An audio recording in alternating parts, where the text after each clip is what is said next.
una oportunidad de compartir con ustedes toda la labor que como institución venimos desarrollando en el marco también de esta pandemia. Quiero en primer lugar informarles de que durante este periodo de pandemia y de reapertura económica hemos atendido alrededor de unos 45,000 consumidores, de los cuales cerca de una cantidad pues importante de casos, cerca de un poco más de 1,800 casos individuales hemos logrado algún tipo de recuperación que supera los $600,000 y a la vez pues como institución hemos realizado un esfuerzo importante en atención de casos colectivos, logrando recuperar cerca de $8 millones a favor de un poco más de 63,000 consumidores en sectores como telecomunicaciones, como aerolíneas aéreas, como conciertos y otros pues temas también importantes de casos colectivos, las mismas casas comerciales en las cuales pues hemos presentado una serie de dificultades en materia de atención en las transacciones por comercio electrónico. Así que esta es una labor intensa, es una labor en la cual estamos día con día trabajando y con este espacio pues esperamos que ustedes puedan tener conocimiento de sus derechos. En este mes de agosto se conmemora pues el aniversario de la aprobación y la creación de la Defensoría del Consumidor. Estamos llegando a los 15 años de aprobación y de funcionamiento, la aprobación de la ley y funcionamiento de la Defensoría del Consumidor. Un 18 de agosto del 2005 fue aprobada pues la actual Ley de Protección al Consumidor, que ha tenido varias reformas en los últimos años, pero que sin duda alguna planteó una nueva plataforma y sobre todo pues un reconocimiento a los derechos de los consumidores en sectores pues tan importantes que hoy en día podemos nosotros pues apelar a la necesidad de que estos derechos sean. Así que les agradecemos por su sintonía, por estar pues pendiente de este espacio. Quiero decir y quiero anunciar que igualmente vamos a continuar con el tema de los webinars en este mes de agosto. Para el próximo 20 de agosto vamos nosotros a realizar pues el webinar relacionado a la contratación de servicios funerarios y cementerios.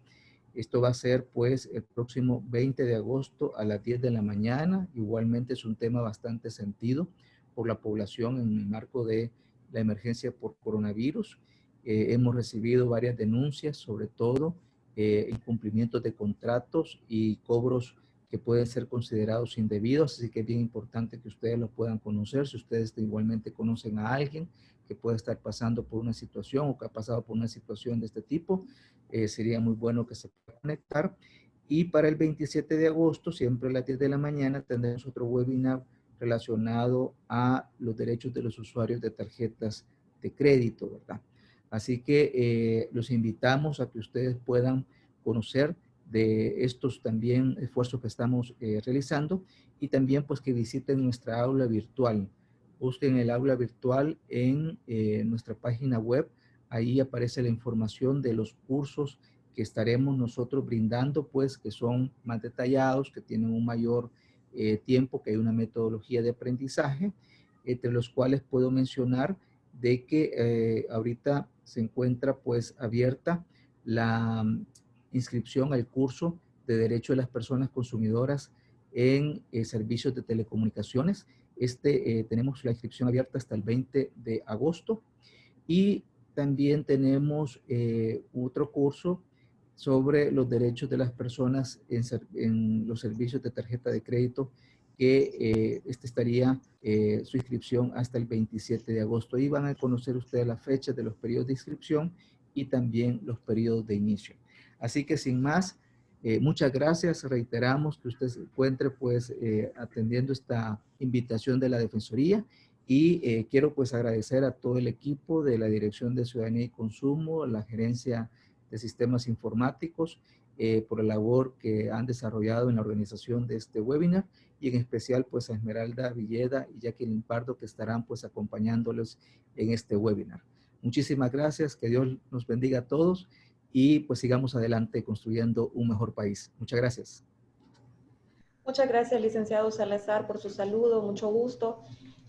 Con mencionarles que vamos a estar compartiendo esta webinar con Jacqueline Pardo. Ella es licenciada en Ciencias Jurídicas y será al final de esta presentación que ella se va a habilitar un espacio para preguntas y respuestas.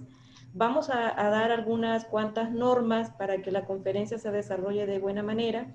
Pedirles que por favor inhabiliten su micrófono, eso va a permitir que no tengamos interferencias. Si tienen alguna consulta la pueden hacer a través del chat, ya está habilitado y Jacqueline Pardo va a estar tomando nota de sus preguntas. Sin más, vamos a iniciar. De antemano pedirles disculpas que quizá en algún momento voy a interrumpir un minuto para admitir a otras personas que están queriendo ingresar. Pero vamos a iniciar con la presentación.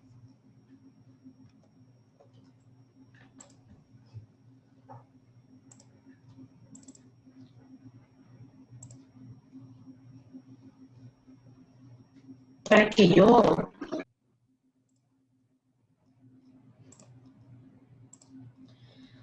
Ok, primero vamos a hacer un recorrido sobre la evolución que ha tenido el marco legal en protección a las personas consumidoras. Mencionar que desde la Constitución de 1983, en su artículo 101, el Estado está comprometido a promover el desarrollo económico y social de las personas, pero también a defender el interés de las personas consumidoras. En 1992, con la firma de los acuerdos de paz, nace la Dirección de Protección al Consumidor, la DPC, que como muchas veces las personas aún se confunden un poquito con la Defensoría y la DPC, pero esa nace en el 92, luego les voy a explicar en qué momento pasamos a llamarnos Defensoría. En el 2005 nace nuestra ley, la Ley de Protección al Consumidor, y con ella la creación de la Defensoría del Consumidor como una institución autónoma. También nace el Tribunal Sancionador y el Consejo Consultivo. Nuestra ley ha tenido importantes reformas, la del 2013, que fueron 43 artículos los que se reformaron, entre ellos uno muy importante que es el derecho de retracto. En otra oportunidad o en nuestra ley ustedes pueden buscarlo en la página web. En el 2018 sufre la segunda reforma y es justamente el tema que nos tiene acá, uno de los que se incorporó a la ley en esa reforma, que es el comercio electrónico. Y en el 2019 es una importante reforma en el tema de telecomunicaciones. Si ustedes ven, nuestra ley ha evolucionado y ahora tenemos más herramientas para la tutela efectiva de los derechos de ustedes, de las personas consumidoras. También tenemos otras leyes, como ustedes pueden ver, que nos dan competencia y esto nos permite como institución ver otros temas, por ejemplo, el tema de tarjetas de crédito, el tema de regulación de los servicios de información sobre el historial de crédito, que este es un tema muy demandado, la ley contra la usura, ley de medicamentos. Ustedes han podido ver que de repente hay inspecciones conjuntas con la Dirección Nacional de Medicamentos. Entonces ahí pueden ver la familia de leyes que nos da competencia como Defensoría del Consumidor. En nuestra ley, en el artículo 1, plantea cuál es el objeto de la Ley de Protección al Consumidor. Ustedes pueden ver perfectamente que es proteger los derechos de las personas consumidoras y esto busca un equilibrio o procurar un equilibrio, certeza y seguridad jurídica en sus relaciones con los proveedores. También la ley establece en ese artículo establecer el Sistema Nacional de Protección al Consumidor. En este sistema interactúan varias instituciones que tenemos relación en derechos de personas consumidoras y otros. También tenemos, bueno, el Sistema Nacional de Protección al Consumidor tiene la función de coordinar acciones, de repente con el Ministerio de Agricultura, con el Ministerio de Salud. Y también en el artículo 1 se menciona la Defensoría del Consumidor, que es la institución encargada de promover y desarrollar la protección de las personas consumidoras. Para eso ponemos a disposición nuestra organización, nuestra competencia y nuestras relaciones con otros órganos e instituciones del Estado.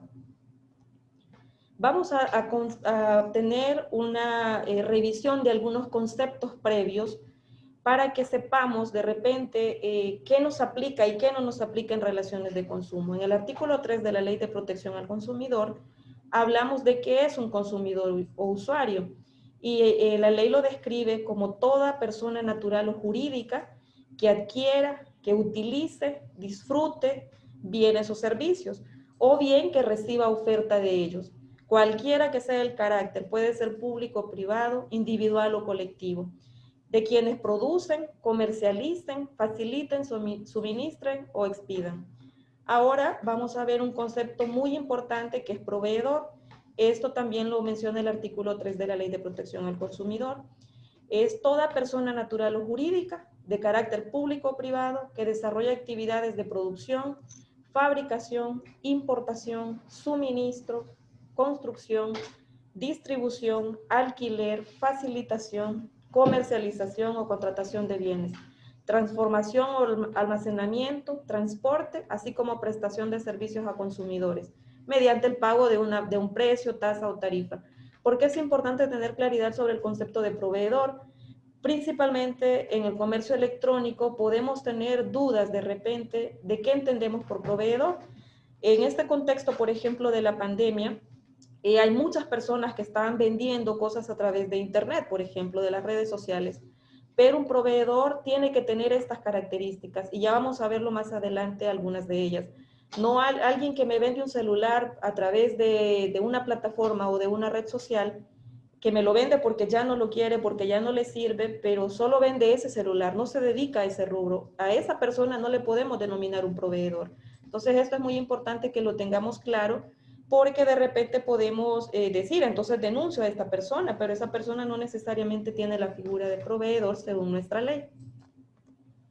¿Qué vamos a entender por comercio electrónico? Y eso lo especifica la Ley de Protección al Consumidor en su artículo 13C, que es un proceso de contratación o intercambio de bienes, servicios e información comercial a través de redes de comunicación de datos. Esto puede ser a través de una red social que tengamos, de repente incluso a través de, bueno, podemos tener acceso, mejor dicho, a través de nuestra computadora, desde nuestro celular, etcétera.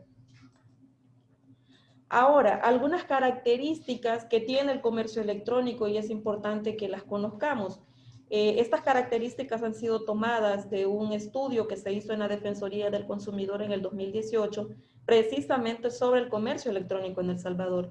Se menciona que una característica es la transacción de bienes y o servicios.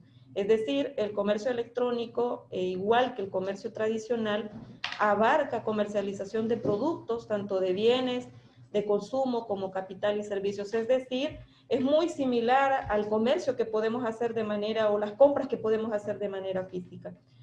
Otra característica que se menciona es la reducción de costos de transacción, es decir, el uso de la tecnología como tal trae una reducción de costos. ¿En qué sentido? En ahorro tiempo, de repente en trasladarme a un centro comercial o a la sede de un proveedor.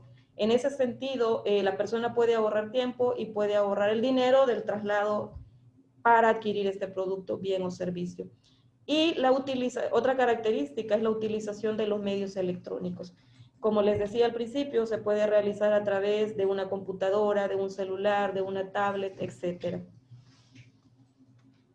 Ahora, ¿qué derechos se relacionan con el comercio electrónico en nuestra ley? El artículo 4 en el literal Q es muy específico, donde dice ser protegido en las transacciones de comercio electrónico entre proveedor y consumidor. Ya aclarado el concepto de proveedor anteriormente.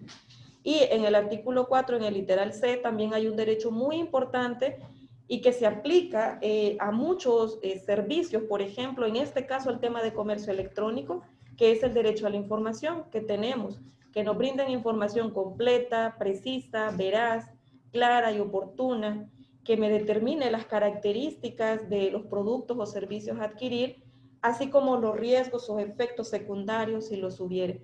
Este es un derecho muy importante que aplica ya sea para comercio electrónico o para el comercio que hacemos de manera presencial, porque debemos estar muy claras y claros de qué es lo que vamos a adquirir. Es decir, no debe haber una inducción al error y que yo compre algo con dudas de cuánto cuesta, de cuáles son las indicaciones para el uso de este bien, producto o servicio. Ahora vamos a entrar a explicar un poquito las obligaciones que tienen los proveedores de bienes y servicios ya específicamente mediante comercio electrónico. Solo me permiten un segundito que voy a admitir a algunas personas que están en la sala para que también puedan participar de nuestra webinar.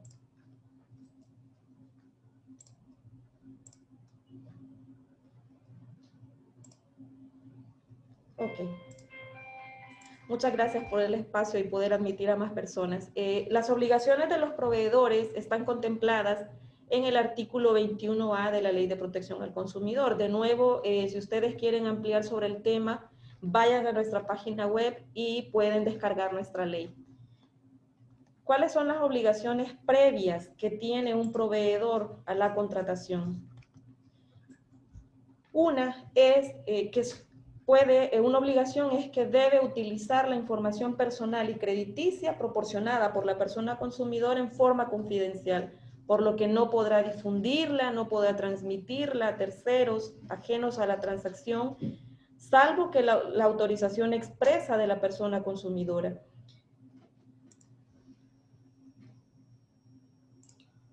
Otra obligación que tienen los proveedores es adoptar sistemas de seguridad efectivos y confiables, deseablemente certificados con el objeto de proteger la seguridad, integridad y confidencialidad de las transacciones de todo tipo, en especial las financieras y los pagos realizados por los consumidores. Si se fijan, esta es una obligación muy importante porque tiene que ver de repente con la información que brindamos de las tarjetas de crédito, de las tarjetas de débito que se puedan estar utilizando para la transacción. Luego, la siguiente obligación que tiene el proveedor es que debe incluir en un lugar visible dentro de su sitio web su identidad, especificando su nombre comercial y razón social. Y esto es muy importante porque de repente un proveedor nos aparece con un nombre en la página, pero su razón social es muy diferente a ella. Entonces los proveedores están obligados a brindarnos toda esta información. El número de NIT, esto es muy importante que lo pongan los proveedores a disposición, y uno de los hallazgos más fuertes en las inspecciones realizadas a este sector es eso precisamente, que no cuentan o no ponen a disposición el número de NIT. Y esto, al igual que en una factura que nos entreguen de manera física, es muy importante. Su dirección de notificación, los números de telefónicos, correo electrónico, todo eso el proveedor está obligado a ponerlo a disposición en su página web. Luego, debe contar con los términos y las condiciones para el uso del sitio web. Esto tiene que ver con la seguridad del sitio. Debe estar en un lugar visible y de fácil acceso, y los cuales, si ustedes pueden ver, debe contener como mínimo los siguientes requisitos. La identificación del proveedor es muy importante, la identificación de los medios a los que puede abocarse la persona consumidora para presentar su reclamo. Esto es muy importante en el sentido que de repente si yo tengo una controversia de consumo o no me incumplieron con el producto, yo debo saber a dónde voy a acudir para presentar un reclamo o una devolución, etcétera. Entonces el proveedor está obligado a brindarme esta información. También los derechos y obligaciones especiales de las partes derivadas de la relación contractual. Es decir, yo también como consumidora tengo ciertas obligaciones, por ejemplo, en un contrato. Entonces eso debo tenerlo, o el proveedor debe ponerlo a la disposición. Los medios de pago que se podrán utilizar. Hay transacciones que me permiten usar tarjeta de crédito o un tipo de tarjeta de crédito o tarjeta de débito. Entonces el proveedor está obligado a decirme qué tipo de medio de pago voy a utilizar. También las políticas del proveedor en relación a la garantía de los productos, el derecho de retracto y la reversión de pagos con las mismas o similares facilidades que tuvo para contratar.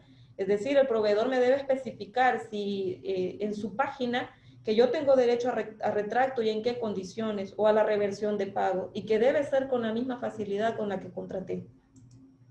Luego, las condiciones y sistemas de despacho y entrega disponibles en el sitio web. Es decir, yo debo estar clara cuándo me lo van a entregar, incluso de repente la hora en que me lo van a entregar, porque esto, el hecho que el proveedor no me cumpla con la entrega en el tiempo estipulado, eso ya me da derechos de la reversión de pago. Y los demás contenidos que el proveedor estime pertinentes. Si se dan cuenta, Son varias obligaciones que tiene el proveedor. Esto es previo a la contratación y debemos tener mucho cuidado porque antes de empezar la transacción o hacer un pago, debemos asegurarnos que el proveedor tenga esta información. De lo contrario, pues deberíamos pensar un poquito más si comprarlo o no, porque puede ser que alguien no me cumpla y no lo voy a poder localizar o no voy a poder interponer un reclamo contra este proveedor. También otra obligación del proveedor es advertir al consumidor que la transacción únicamente debe ser realizada por el titular del medio de pago. ¿Por qué? Porque la tarjeta de crédito el crédito como tal en la tarjeta es mío. Entonces yo debo ser responsable con el uso de esos recursos. O si es una tarjeta de débito, igual. Es mi dinero. Entonces el proveedor debe advertirme que yo debo saber que estoy diciendo acepto pagar una compra X. También debe proporcionarme el proveedor información completa. Aquí es otra vez el derecho que mencionábamos al principio sobre el derecho a la información. Debe darme información completa, precisa, veraz, clara, oportuna, gratuita y de fácil acceso. O sea, si se fijan, son varios componentes que el proveedor tiene que poner a disposición. Y aquí se deben incluir los costos, los cargos adicionales en su caso, la modalidad o formas de pago de los bienes y servicios ofrecidos por el proveedor, costo total del flete y cualquier otro costo relacionado con la contratación. Por ejemplo, si hay un impuesto, en el caso de productos que se compran fuera del país, debe decirme cuánto, uno es el costo del producto como tal, pero de repente hay un impuesto, hay que pagar el costo del envío. Entonces, toda esta información, el proveedor está obligado a brindármelo previo a la contratación. También a publicar en el mismo medio y en todo momento las condiciones generales de sus contratos, que sean fácilmente accesibles y disponibles para su consulta, impresión y descarga, antes y después de realizada la transacción. Así no se haya expresado la intención de contratar. ¿Qué quiere decir esto? Que el proveedor o yo debo tener acceso de manera fácil al contrato, a las condiciones del contrato e incluso para impresión y descarga. Entonces, si un proveedor, yo quiero contratar algo y un proveedor esto no lo tiene disponible, pues eso ya podría ser un impedimento porque yo necesito ver cuáles son las condiciones del contrato, si no de repente no sé ni qué estoy pagando, cuáles son las condiciones como tal. Esas eran las obligaciones previo a la contratación y que debemos tener otra vez mucho cuidado al momento de contratar de esa manera. Pero también los proveedores tienen obligaciones durante la fase de contratación y posterior a ella. Esto está contemplado en el artículo 21b de la Ley de Protección al Consumidor y son los que vamos a ver en este momento. Una obligación que tiene el proveedor es presentar a la persona consumidora antes de la finalización o terminación de cualquier transacción un resumen del pedido de todos los bienes que pretende adquirir. Y ahí menciona con su descripción completa, el precio individual de cada uno de ellos, el precio total de los bienes o servicios de ser aplicable. ¿Qué nos dice esto? O sea, que antes de decir pagar, el proveedor tiene que presentarme un resumen. La suma de los productos que estoy adquiriendo, si me va a cobrar por envío, si me va a cobrar un impuesto para ingresar al país, etcétera. Eso debe ser en el momento en que yo ya voy a realizar el pago. Hola. Permítanme un segundito que hay 2 personas más que quieren ingresar y les vamos a dar a admitir. Ok, ¿a qué más está obligado el proveedor? A confirmar al consumidor la recepción de la orden que contiene la compra realizada, a más tardar el día calendario siguiente de efectuada. Esto es, si yo ahora quiero, por ejemplo, vamos a hablar de un boleto aéreo. Si yo compro ahora un boleto, a más tardar mañana, el proveedor con el cual yo contraté esto debe enviarme a un correo que seguramente me va a pedir en algún momento, me tiene que enviar la constancia o la orden que contiene esa compra, porque yo ahí ya tengo una garantía o un respaldo de la compra que he realizado y por cualquier cosa esto puede ser el equivalente al ticket, a la factura y ya tengo para poder reclamar por cualquier incumplimiento del proveedor. ¿Qué más? ¿Qué otra obligación tiene? Mantener en medios de almacenamiento de información durante un plazo de 10 años contados a partir de la fecha de la finalización de la transacción. Esto es muy importante porque nuestra información debe estar almacenada y la ley ya lo estipula por un plazo de 10 años. También otra obligación muy importante es entregar el pedido a más tardar en el plazo de 30 días calendario contados a partir del día siguiente en que se haya realizado la compra. Esto también, de repente un proveedor, imagínense que es un proveedor, la India, por ejemplo, puede especificarme puede especificarme los días en que se va a tardar para hacerme este envío y esos días pueden ser mayor a este plazo, pero si eso está estipulado, está aclarado, pues no va a haber incumplimiento del proveedor, pero de lo contrario, tiene 30 días para realizarme el envío. Okay, el artículo, aquí finalizamos con las obligaciones que el proveedor tiene durante y después a la contratación.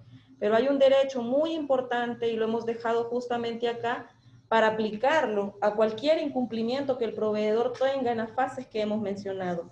Y este es un derecho que se denomina la reversión de pagos. Esto es un derecho muy, muy importante. Es el artículo 13D de nuestra ley y que se incorporó en la segunda reforma a la Ley de Protección al Consumidor. ¿Qué es el derecho a la reversión de pagos? Y ahí bien lo especificamos, que cuando las ventas de bienes o servicios se realicen con proveedores legalmente establecidos en El Salvador, eso es algo muy importante. Como les decía al principio, no toda persona que vende en una red social es un proveedor, entonces deben estar legalmente establecidos. Los proveedores de bienes o servicios deben reversar los pagos que solicita el consumidor cuando. Aquí tenemos 4 características que se deben cumplir para que yo pueda tener derecho a la reversión de pagos. Una, ejercer el derecho de retracto. Y esto les mencionaba, pueden verlo en nuestra ley a qué nos referimos. La otra condición es que el producto adquirido no haya sido recibido o el servicio contratado no haya sido prestado. El hecho que el producto no llegó cuando pactamos con el proveedor me da derecho a la reversión de pago.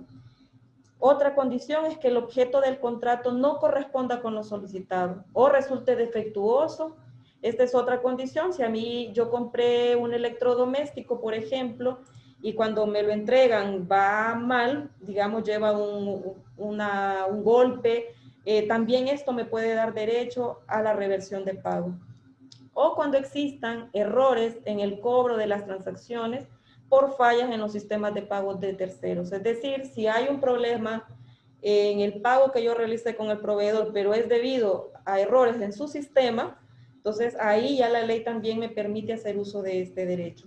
¿Cuántos días tenemos para aplicar a la reversa de pagos cuando hacemos una transacción por comercio electrónico? ¿Será 15 días? Desde la fecha en que la persona consumidora presenta su reclamo. ¿Dónde va a presentar el reclamo? En la Defensoría del Consumidor. Entonces se tiene 15 días para que este derecho se haga efectivo. Ahora, nuestra ley también contempla infracciones y sanciones para los proveedores de comercio electrónico y podemos ver que las infracciones en este tema de comercio electrónico son infracciones catalogadas como muy graves. Eso igual lo podemos ver en el artículo 44 de nuestra ley, en el literal Q, que menciona que incumplir las obligaciones establecidas, tanto en el artículo 21A, que tiene que ver con las obligaciones previas, y el artículo 21B, que son las obligaciones durante y después, son infracciones muy graves para nuestra ley. Otra infracción que tenemos es otra infracción muy grave en el artículo 44 literal K, que tiene que ver con el derecho a la información, con el derecho a la reversa de pago. Entonces, ¿qué menciona nuestra ley? Negarse a hacer la devolución del dinero cuando el consumidor haya ejercido el derecho de desistimiento, retracto o reversión de pago. Entonces, las dos infracciones relacionadas a este tema se catalogan como muy graves en la Ley de Protección al Consumidor. ¿Y cuál es la multa? Porque también se establecen multas en nuestra ley para estas infracciones muy graves. Lo pueden encontrar en el artículo 47. Las infracciones muy graves se sancionarán con multa hasta de 500 salarios mínimos mensuales urbanos en la industria. Es decir, esto es alrededor de $150,000 que se le puede poner una sanción a un proveedor por no cumplir con esto. Entonces, si se fijan, pues no sería nada gracioso para un proveedor de comercio electrónico incumplir una de estas obligaciones, por lo que puede representar una multa. Tenemos ahora alguna información de las problemáticas que se tienen o se han atendido en la Defensoría del Consumidor relacionadas al comercio electrónico. Este informe es de junio de 2019 a marzo de 2020. Tenemos un total de 386 atenciones, divididas de la siguiente manera. Asesorías han sido 309 y denuncias 77. E igual tenemos la información segregada por sexo, pueden ver ustedes ahí, mujeres han sido 204 las que han hecho uso de nuestros servicios para el tema de comercio electrónico y hombres 182. Con esto hacemos el total de 386 atenciones. Esta es una información que nos la brinda la Unidad de Análisis de Consumo y Mercados de la Defensoría del Consumidor. Y podemos ver los sectores en que mayormente la población salvadoreña hace uso de estos servicios. Por ejemplo, el sector que más se denuncia o más se consulta es servicios, que fueron 93 atenciones en el mismo periodo mencionado anteriormente. Los artículos del hogar es otro sector que la población demanda mucho, pueden ver 72 atenciones. Le sigue transporte con 50, luego créditos 35 atenciones, electrodomésticos 26. Y ahí ustedes pueden ver los demás sectores que la población ha consultado. Luego, también una importante labor que desarrolla la Defensoría del Consumidor son las inspecciones. Justamente es ir a verificar que el proveedor cumpla con los requisitos que ya mencionamos previamente. Igual, el informe de esto es de junio de 2019 a marzo de 2020. ¿Qué tenemos ahí? Se realizaron 37 inspecciones en ese periodo. Si se fijan, el hallazgo o la cantidad de proveedores con hallazgos son altos, 27 de 37. Solo 10 proveedores cumplieron con esos requisitos que se fueron a verificar. Podemos decir que los proveedores de comercio electrónico, los que se inspeccionaron, todavía les falta mucha información en sus páginas, que eso también pone en una condición de vulnerabilidad a las personas consumidoras, porque no tienen esa información. Esta información nos las ha compartido la unidad de inspección de la Dirección de Vigilancia de Mercado, también de la Defensoría del Consumidor. ¿Y qué sectores se inspeccionaron de esos 37? ¿O qué tipo de proveedores? ¿Y cuál fue el porcentaje de hallazgo? Pueden ver que hoteles de playa ha sido como el proveedor que se realizaron. El total fueron 18 y de esos se tiene 10 con hallazgo y solo se tiene 8 sin hallazgo. Luego de hoteles de playa le sigue ropa y calzado, que es otro sector donde se encontraron bastantes hallazgos, con un total de 8 también con hallazgo, y los 8 que se inspeccionaron, los 8 se les encontró alguna falencia con el tema de comercio electrónico. Ahí ustedes pueden ver qué sectores siguen, los ventas de productos varios, ferreterías, escuelas de arte culinario. Por último, quiero compartir los medios a los cuales ustedes como personas consumidoras tienen acceso en nuestra institución. Decirles que la Defensoría del Consumidor ha hecho una importante labor en descentralizar los servicios, en llegar a la población salvadoreña, y para ello tenemos ventanillas en alcaldías municipales, en casas de la cultura, en ventanillas en Ciudad Mujer. Se habilitaron ventanillas departamentales en las gobernaciones, las cuales en este momento aún no están funcionando, pero la Defensoría tiene ese espacio abierto. Pero también, y ahora por la pandemia que estamos viviendo, digamos que los medios que se han masificado su uso tiene que ver con lo virtual. El 910, que es nuestro call center, está a disposición de ustedes la app Defensoría 2.0, las cuales invitamos a instalar en su teléfono y así nos tienen más cerca. El WhatsApp, que esta es una herramienta que ahora utiliza casi toda la población salvadoreña y ahí está nuestro número, el 7860-9704. Esto es muy importante que lo tengan a la mano porque ante cualquier consulta pues nos pueden escribir. Las plataformas digitales, ahí está la dirección de la Defensoría del Consumidor, www.defensoría.gov.sb.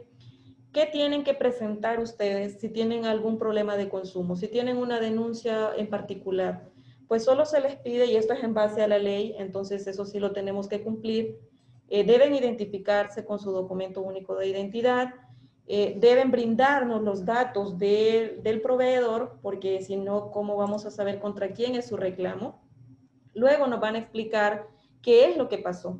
O sea, brevemente, mire, yo compré una refri, por ejemplo, pero al conectarla no me encendió. Y ya con eso tenemos datos de qué es lo que pasó. Y luego presentar los comprobantes de pago. Sin un comprobante de pago es muy difícil que la Defensoría tramite una denuncia. ¿Por qué? Porque la ley lo establece. O sea, necesitamos un ticket, una factura, un recibo que respalde la transacción que usted realizó con el proveedor. Entonces ahí están nuestros medios de atención. Ustedes pueden buscarnos. Es fácil en el internet. Con buscar Defensoría del Consumidor, ahí van a ver nuestra página y ahí la cantidad de medios que tenemos. Sin más, muchas gracias por su atención. Espero hayamos podido aclarar algunos conceptos y darles a conocer las obligaciones que los proveedores tienen. Voy a darle el espacio a nuestra compañera Jacqueline Pardo. Ella estará brindándole las respuestas a las preguntas que ustedes han planteado en el chat. Muchísimas gracias.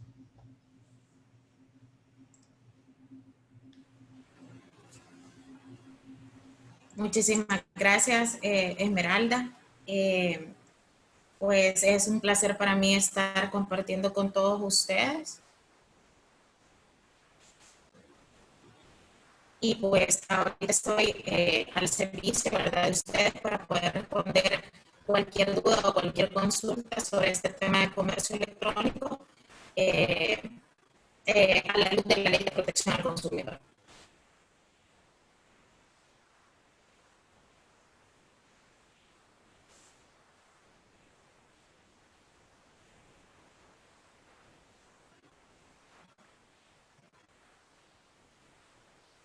Estoy verificando en el chat que en estos momentos pregunta Abigail que cómo funciona el comercio electrónico.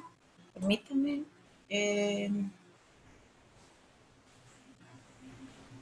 ¿Cómo funciona el comercio electrónico? ¿Me podría repetir la pregunta? Porque si no la puedo ahorita visualizar en el chat. Hola, buenos días. Sí, buenos días. Mi pregunta va enfocada a al comercio electrónico en cuestiones del crédito, porque hay algunas instituciones que venden sus productos, pero son al crédito. Entonces, no sé si eso también tiene alguna regulación o cómo va a funcionar. La pregunta va relacionada en relación a la forma de pago, que tendría que ser con una tarjeta de crédito o que los productos sean vendidos a plazos. Sí, que los productos sean vendidos a plazos. Ah, ok. En ese caso, ¿verdad? Se le aplica siempre toda la legislación pertinente de la Ley de Protección al Consumidor, los artículos que ya mencionaba la compañera, ¿verdad? Esmeralda. Es una obligación importante para los proveedores de comercio en servicio electrónico que se estipulen todas las condiciones de los contratos. Si estamos hablando de un contrato, ¿verdad?, que efectivamente se va a tener esta modalidad de pago que es a plazos, entonces tendría que estipularse todas las condiciones y términos del contrato, ¿verdad? Siempre de manera virtual, estableciendo el monto que se va a cancelar, cuál es el interés, etcétera, etcétera. La modalidad no varía en relación a las obligaciones del proveedor que tiene para brindar el servicio en el comercio electrónico. Muchas gracias. Veo otra pregunta de Joana Peña y dice, permíteme, ¿puede denunciar una empresa internacional si no me cumplió con lo acordado? Efectivamente, sí se puede denunciar, ¿verdad? Lo único que tendríamos que verificar si esta empresa está legalmente certificada para ejercer el comercio electrónico en nuestro país. Precisamente una de las obligaciones principales, ¿verdad?, de los proveedores de comercio de servicio electrónico es que estos tienen que determinar su domicilio o lugar para poder ser contactados. Esta es una cuestión sumamente importante, ¿verdad? Que el consumidor también tiene que prever una situación de esas antes de efectuar o de perfeccionar un contrato de esta forma. También tendríamos que remitirnos, ¿verdad?, a lo que establece la ley de firma electrónico. Esta ley también estipula cuando una empresa o un proveedor está certificado para poder realizar este tipo de comercio. Pero en relación a la pregunta, ¿verdad?, si se puede denunciar a una empresa internacional siempre y cuando ésta tenga un lugar para ser notificado o tenga un domicilio en el país, ¿verdad? Tengo otra pregunta de Luis Palacios. ¿Cuáles son las acciones que toma la Defensoría ante un caso de retraso de entrega de un producto adquirido en línea? Bueno, la compañera Esmeralda, ¿verdad?, nos hablaba también de lo que es el derecho de reversión de pagos, ¿verdad? Entonces, se encuentra estipulado en el artículo 13 de la Ley de Protección al Consumidor.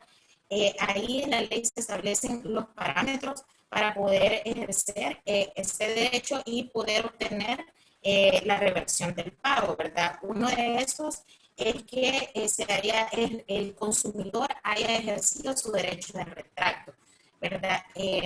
Entiendo que ante el caso de un retraso en la entrega de un producto adquirido en línea, el consumidor tiene la opción de dar por finalizado de manera unilateral ese contrato por incumplimiento por parte del proveedor y en ese caso puede solicitar la reversión de pagos, que también tendrá como presupuesto, ¿verdad?, que el consumidor haya ejercido su derecho de retracto. ¿Cómo lo va a ejercer?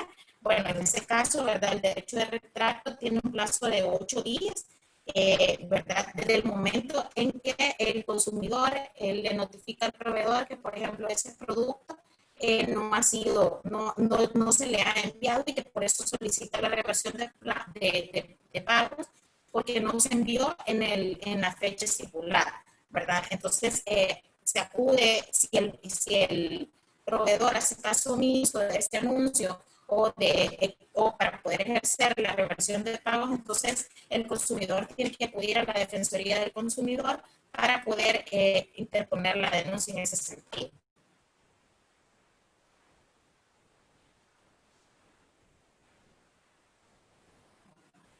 Tengo otra pregunta de Jenny, dice, en caso de comprar un automóvil, pero el proveedor manda la factura errónea y cada vez que se reclama da la excusa de que ya la mandó y ya se le explicó que no es esa, se puede demandar. Bueno, en un primer momento tendría que verse las condiciones y los términos bajo los cuales se contrataron. Efectivamente, el consumidor tiene derecho, ¿verdad?, a que lo que es la factura, que es el documento que le prueba la relación comercial, esté emitida en legal forma, ¿verdad?, y con todos los datos de forma correcta. En este caso, sí, el consumidor perfectamente, si el proveedor no quiere emitirle una factura con los datos correctos, puede presentarse a la Defensoría del Consumidor a fin de que se le solicite al proveedor que emita la factura correcta.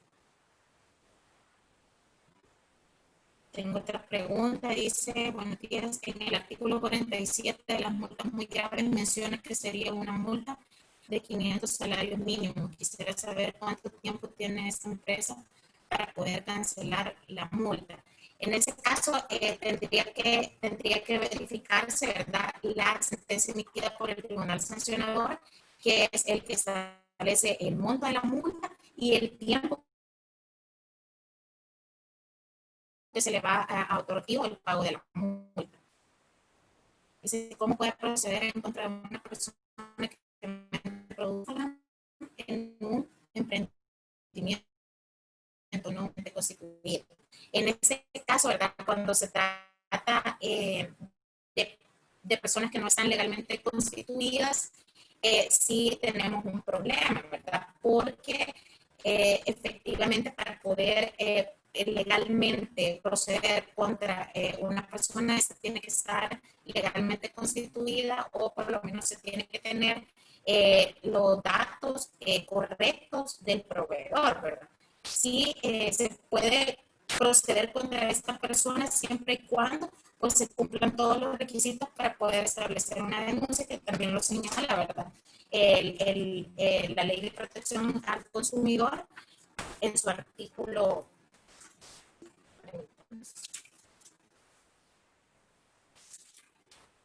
en el artículo 109, ¿verdad? Ahí se establece cuáles son los requisitos para poder interponer una denuncia. ¿Cómo puedo proceder en contra de una persona?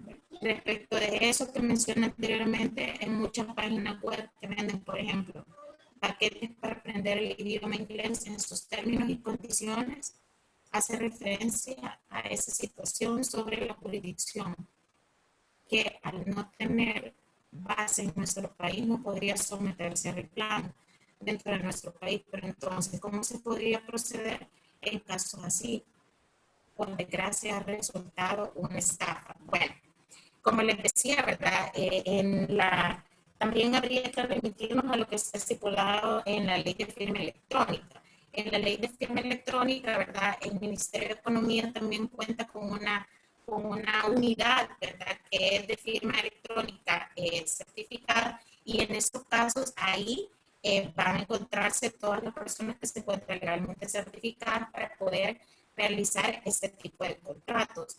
En el caso de que se estuviera hablando de una estafa, ellos también tienen la obligación de dar aviso a la Fiscalía, ¿verdad? Para poder determinar si se puede tipificar esto en el delito de estafa. Porque sí es bien complicado, si la empresa no tiene su domicilio aquí en nuestro país, poder realizar un proceso legal en contra de ellos. Entonces también es bien importante que el consumidor, ¿verdad? En ese sentido, se encuentre también consciente de qué tipo de contrato de forma electrónica está celebrando, ¿verdad? Porque también tiene que ver que realmente el proveedor sea una persona que tenga su domicilio en el país, para poder realizar en caso de incumplimiento, poder proceder legalmente.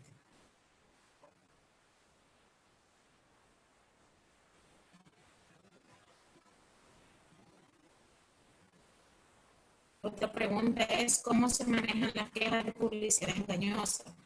¿Cómo se procede? Y las implicaciones. Bueno, en el caso de la publicidad, ¿verdad? Es el mismo procedimiento, ¿verdad? El consumidor interpone una denuncia a través de los medios que ya mi compañera les especificó, ¿verdad? Y pues entramos primero con los medios alternos de solución de controversias. Si no logramos nada con los medios alternos de solución de controversias, entonces ya el caso pasa, ¿verdad?, al tribunal sancionador. Se verifican siempre los mismos parámetros por publicidad engañosa, ¿verdad?, que también se encuentra regulada en la Ley de Protección al Consumidor, y el procedimiento es el mismo, ¿verdad? Se inicia con la denuncia por parte del consumidor.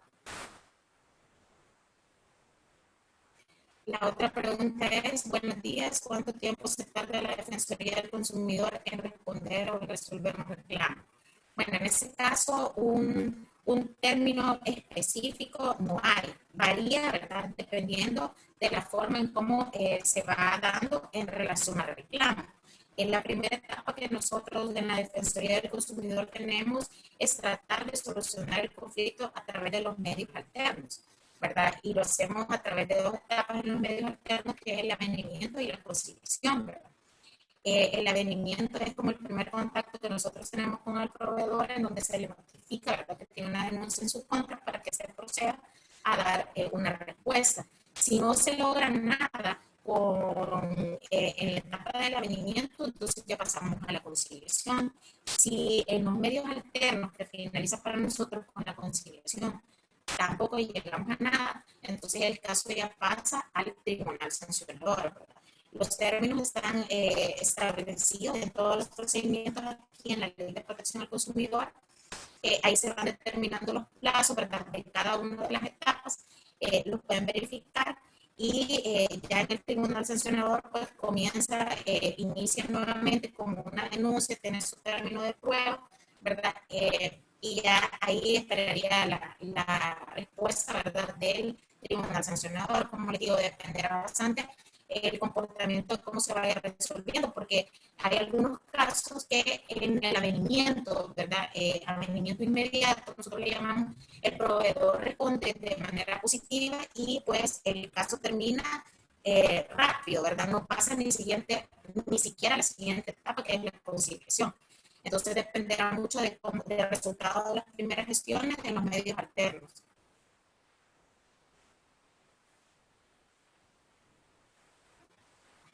Otra pregunta dice, para medios de compra online como Facebook, Market, OLX o muchos otros, también se aplican los mismos términos legales que a empresas formales. En teoría, si estamos hablando en ese caso, ¿verdad? Es bien difícil porque en el caso de OLX, en el caso de Facebook, en todo ese tipo de casos, como no estamos hablando de firmas electrónicas certificadas, entonces no existen como los términos y las condiciones de los contratos de manera electrónica como muy claras. Ahora bien, si se realiza algún tipo de relación contractual de esta forma, por ejemplo, a través de Facebook, yo compro un mueble, ¿verdad? Me lo traen y todo, siempre sí se tiene el derecho a ejercer en contra del proveedor, siempre y cuando el consumidor se cerciore de quedarse con los documentos que puede la relación comercial. Por ejemplo, si a mí me van a venir a dejar el mueble, tienen que traerme la factura, que sea mi nombre, tienen que traerme el certificado de la garantía, cuánto tiempo tengo de garantía sobre este producto, independientemente que la relación contractual se haya realizado de forma electrónica. Si el consumidor posee todos estos documentos en caso de incumplimiento, se procede de acuerdo a lo que determina la Ley de Protección al Consumidor. ¿Hay algún porcentaje establecido en que el proveedor debe hacer un descuento en el pago por servicios no prestados en cierto periodo de tiempo? Esto dependerá de los términos y condiciones del contrato, ¿verdad?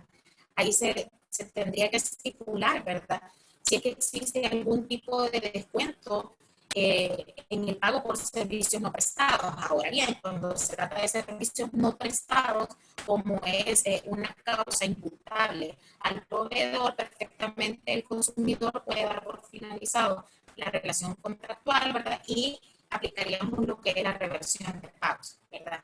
Si el consumidor gusta, ¿verdad?, puede dar por terminado de manera unilateral el contrato. Otra pregunta dice, ¿por qué la Defensoría solo atiende a las empresas constituidas? ¿Hay alguna propuesta o mejora de ley que permita llevar a una cultura equitativa y transparente para todo el que comercializa un producto o servicio? No solamente en este caso, no solamente estamos hablando de empresas constituidas, ¿verdad? Lo que pasa es de que legalmente, para poder actuar en contra de un proveedor, también se necesita la prueba de la relación de consumo. Por ejemplo, facturas, en el caso de un equipo, la garantía, ¿verdad? Entonces, cuando se trata del comercio del sector informal, difícilmente el proveedor cumple con esos parámetros de dar factura, y también el consumidor pues no tiene la cultura de exigir en todo momento que se le dé o que se le otorgue una factura, ¿verdad? Que es lo que en un momento determinado le puede ayudar a probar la relación de consumo. Entonces, la dificultad que radica en eso. No es que la Defensoría solamente atiende de empresas constituidas, sino que muchas veces cuando se trata de productos que se han adquirido en el comercio informal, ¿verdad? El consumidor no tiene facturas, el consumidor no tiene en específico, por ejemplo, los términos y condiciones sobre la garantía de los productos. Entonces, legalmente, ahí es donde radica el problema para poder iniciar una acción cuando se trata del comercio informal.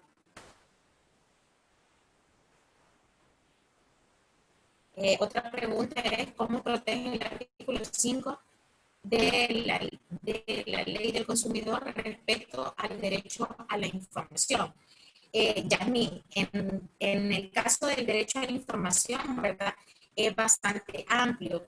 Efectivamente, habría que ver en los sectores, ¿verdad? Por ejemplo, en el caso que nos ocupa, que es de comercio electrónico, una de las formas que tiene para proteger el derecho a la información es, por ejemplo, que se le obligue al proveedor de servicios prestados a través del comercio electrónico que dé a conocer de forma completa, precisa, veraz, clara y oportuna al consumidor en su sitio web todos los costos, los cargos adicionales, las modalidades y las formas de pago, las características del producto, la garantía del producto, los precios totales detallados por cada uno de los productos, las advertencias sobre los posibles riesgos, también que tenga en fácil acceso en su sitio web todos los términos y condiciones del contrato.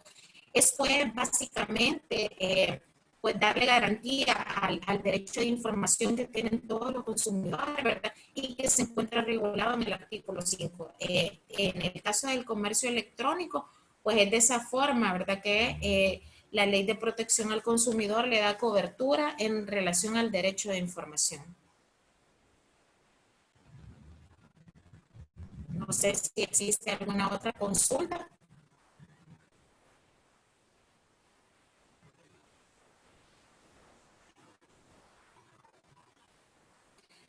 Con respecto a los cursos que mencionó el presidente de la Defensoría, aún no están habilitados en el aula virtual. En este caso sí quisiera que interviniera Esmeralda, ¿verdad? Porque ella sí está en la unidad que lleva, en la unidad de ciudadanía y consumo, que ellos son los que llevan toda la programación de los cursos virtuales para que ella le pueda brindar la información si están o no ya habilitados. Gracias, Jackie. Justamente en nuestras redes sociales está ya publicado los diferentes cursos y webinars que vamos a tener para el mes de agosto, pero no se puede acceder, por ejemplo, el curso que sigue, en el caso de la Dirección de Ciudadanía y Consumo, todavía no se puede ingresar porque eso justamente se va a promocionar una semana antes de iniciar. Entonces, ustedes les pedimos que estén pendientes en nuestras redes, porque ahí se les va a establecer la manera de cómo inscribirse. Igual a las webinars que vamos a tener posteriormente, a través de las redes sociales se va a compartir específicamente el nombre, el horario de esa webinar en particular.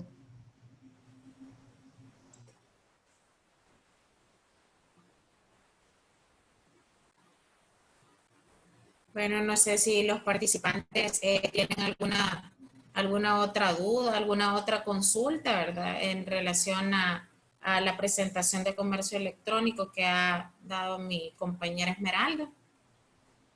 Si alguien tiene una pregunta y la quiere hacer habilitando su micrófono, igual estamos en la disponibilidad, aún tenemos tiempo, así que pueden realizarla. O si no, igual nos pueden escribir al chat. Vamos a dar un espacio corto por si alguien más tiene una pregunta, porque es un tema muy, muy interesante del cual, pues, la idea es que ustedes queden claros y claras sobre la información que proporciona nuestra ley.